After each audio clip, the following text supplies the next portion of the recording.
시청자 여러분 안녕하십니까?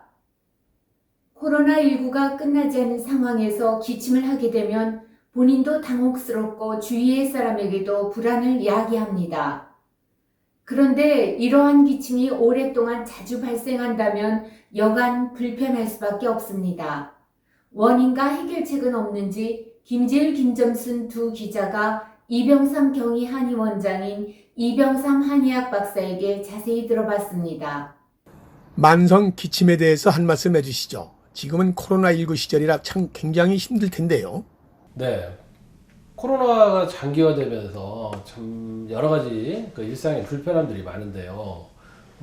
이제 본의 아니게 정말로 실제 코로나가 아닌데 감기나 기침 때문에 굉장히 오해를 사고 주위에 또 핀잔을 받거나 주목을 받는 분들이 꽤 계시죠. 네. 그래서 이 중에서 정말로 이제 만성 기침이 계신 분들이 있어요. 우리 예전에는 뭐 이렇게 이제 어르신들의 해소천식 이렇게 말씀하셨잖아요. 그 이제 해소천식이란 말은 이제 해수천식이란 말이죠. 해수라고 하는 것은 기침을 해수라고 그래요. 그래서 해라고 하는 것은 이제 가래가 없는 기침을 해라고 하고, 수라고 하는 것은 가래가 있는 기침을 수라고 합니다. 그래서 그 기침을 한마디로 해서 이제 해수라 이렇게 표현을 하는데, 되게 이제 이런 만성 기침은 예전에 이제 감기를 앓았거나, 근데 감기를 앓았을 때 되게 이제 그 양약 중에서 항히스타민제, 그 히스타민이라는 물질이 보면 이제 콧물이나 가래 이런 것들을 이제 배출을 하는데, 그런 것을 이제 막아버리는 거예요. 그러면은 그것들이 이제 우리 몸 안에 있는 점막을 다 마르게 하니까 그런 것에 의해서 오히려 기침이 유발될 수가 있어요.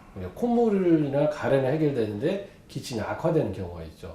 그리고 또 우리 혈압약 중에서 신장에서 어떤 이뇨를 뭐 촉진하거나 아니면 신장에서 물의 재흡수를 막아서 몸에 수분이 없는 경우, 없어지는 경우, 그런 경우도 인후가 건조해지면서 마른 기침이 있거든요. 그래서 여러분들이 혹시 지속적으로 내가 양약을 먹고 있는데 그 양약이 또 영향을 미치는 것이 있는가, 그것을 먼저 체크해 보시고, 그리고 체질적으로 이제 몸에 수분이 없어지는 경우, 말 그대로 마른 기침이니까, 그래서 체질적으로 뭐 소양이나 태양인인데 내 몸에 수분이나 진액이나 음액이 말라서 되는 경우도 있고, 태음인도 또 열이 또 생길 수가 있기 때문에 그러한 과도한 열에 의해서 수분이 또 없어지지는 않는지, 또 우리가 소음인 중에는 소음인 중에 또 마르신 분들이 있거든요. 그 마르신 분들은 몸이 말랐다는 얘기는 몸에서 물이 마른 거잖아요. 그 물이라고 하는 것이 뭐 혈액도 55%가 물이고, 또 내 몸의 체액의 70~80%가 물이고, 관절의 윤활유, 또 점막의 진액, 여기서 이제 점막의 진액이겠죠. 그래서 인후, 폐, 기관지 이런 곳에 이제 점막이 말랐을 때 마른 기침이 생기는 겁니다. 근데 이 마른 기침에 대해서는 우리 한의학에서 건해라고 하죠. 마를 건자에 기침해자. 이렇게 해서 수백 년, 수천 년 동안 이것을 치료해주는 그런 좋은 처방들이 있어요.